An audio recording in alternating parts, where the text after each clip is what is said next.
اور کچھ لوگ رب ذوالجلال کے دربار میں آئیں گے، اللہ تبارک و تعالیٰ پردہ لگا دے گا، ان کے گناہ ان کو یاد کروائے گا، اس کے بعد فرمائے گا جاؤ میں آپ کے گناہوں کے پہاڑوں کو نیکیوں کے پہاڑوں میں تبدیل کر رہا ہوں۔ إِلَّا مَن تَابَ وَآمَنَ وَعَمِلَ عَمَلًا صَالِحًا، جو توبہ کرے، عقیدہ ٹھیک کرے، اعمال درست کرے، فَأُولَئِكَ يُبَدِّلُ اللَّهُ سَيِّئَاتِهِمْ حَسَنَاتٍ، اللہ تبارک و تعالیٰ ان کے برائیوں کے پہاڑوں کو نیکیوں کے پہاڑ بنا دے گا۔ یہ وہ لوگ ہیں جن کی توبہ گناہ سے بڑی ہو گئی۔ اللہ تبارک و تعالیٰ بتاتا تو نہیں نا کہ میں نے تیری توبہ قبول کی ہے، یہ نہیں، گناہ ہو گیا اور توبہ کرتا جا رہا ہے، کرتا جا رہا ہے، بلکتا رہتا ہے، سسکتا رہتا ہے، گڑ گڑاتا رہتا ہے، کپ کپاتا رہتا ہے، تھر تھراتا رہتا ہے، یا اللہ مجھ سے گناہ ہو گیا مجھے معاف کر دے۔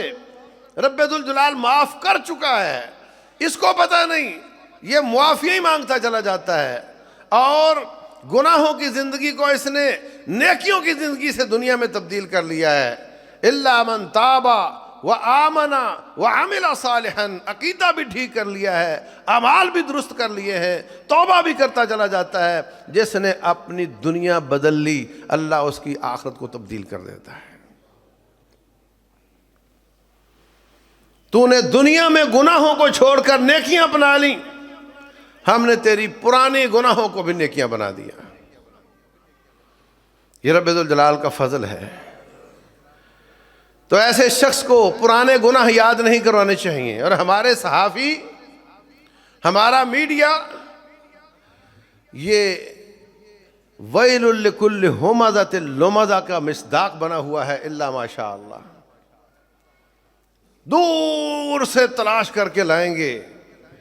میں نے یہ خبر بلاسٹ کی تھی سب سے پہلے، یہ سٹوری میں لے کر آیا تھا فلاں ملک سے، کہ یہ بندہ جب فلاں ملک میں تھا تو وہاں کیا کیا کرتا تھا، وہاں یہ کام کیا کرتا تھا، وہاں یہ وہ کام کیا کرتا تھا۔ انا للہ و انا الیہ راجعون۔ پھر اس کو لوگ اچھالتے ہیں، پھر اس پہ ٹیمیں بٹھائی ہوئی ہیں، ہزاروں ٹیمیں، ان کا کام اس کے عیب کو دنیا کے کناروں تک پہنچانا ہے۔ یہ کام رہ گیا صحافیوں کا۔ اللہ محفوظ رکھے، کسی کی بیٹی کے ساتھ برا ہو جاوے، پہنچ جاتے ہیں جناب دم ہلاتے ہوئے، پہنچ جاتے ہیں دم ہلاتے ہوئے، ہر ایک سے پوچھتے ہیں کیا تم نے کیا دیکھا، آؤ ہم آپ کو لے کر چلتے ہیں۔ وہاں جا کر کے لوگوں سے پوچھتے، اس کو اچھالتے، پوری دنیا میں نشر کرتے ہیں کہ یہ گناہ ہو گیا ہے۔ انا للہ و انا الیہ راجعون، یہ کام رہ گیا ان کا۔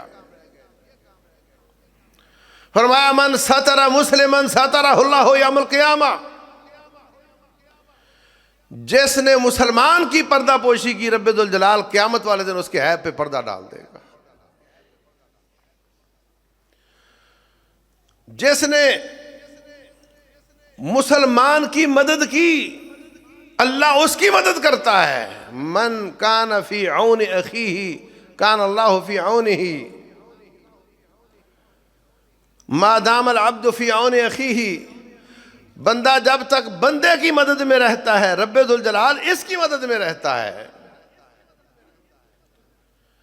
رسول اللہ صلی اللہ علیہ وسلم فرماتے ہیں جو شخص کسی کے عیب تلاش کرتا ہے اس مکھی کی طرح جو جسم پر چلتی رہتی ہے، جہاں پیپ ہو وہاں جا کر کے بیٹھ جاتی ہے، اس کو جسم کا صحیح حصہ نظر نہیں آتا، اس کو پیپ کی تلاش ہوتی ہے، کچرے اور گند پر بیٹھتی ہے۔ اس کو اس شخص کے سارے اچھے کام نظر نہیں آتے، جہاں کوئی غلط نظر آتا ہے وہاں جا کر بیٹھ جاتا ہے اور اس کو اچھالتا ہے۔ فرمایا جو شخص کسی بھائی کے عیب کی تلاش میں رہتا ہے، اس کے عیب اچھالتا ہے، فرمایا یفضحہ اللہ ولو فی جوف رحلہ، رب ذوالجلال اپنے بندے کی حمایت میں کھڑا ہو جاتا ہے اور اللہ عیب تلاش کرنے والے کو ذلیل کر دیتا ہے ایسے جرم میں جو اس نے چار دیواری میں کیا تھا، اس کو دیکھنے والا کوئی نہیں تھا۔ ایسے حالات بن جاتے ہیں کہ اس کو بتانا پڑتا کہ میں نے جرم کیا تھا، ایسے مرض لگ جاتے ہیں کہ اس کو بتانا پڑتا ہے کہ میں نے کیا کیا تھا، اس کو اللہ تبارک و تعالی ذلیل کر دیتا ہے۔ تو اس لیے عزیز بھائی، جو کسی کا عیب ہے اس کے بارے میں کہا پردہ ڈالو، معاف کر دو، اور جو عیب ہے ہی نہیں یا عیب ہے مگر اس میں اس کا قصور نہیں، وہ عیب اس کو لگاؤ گے تو یہ جرم کئی گنا ملٹی پلائی ہو جاتا ہے۔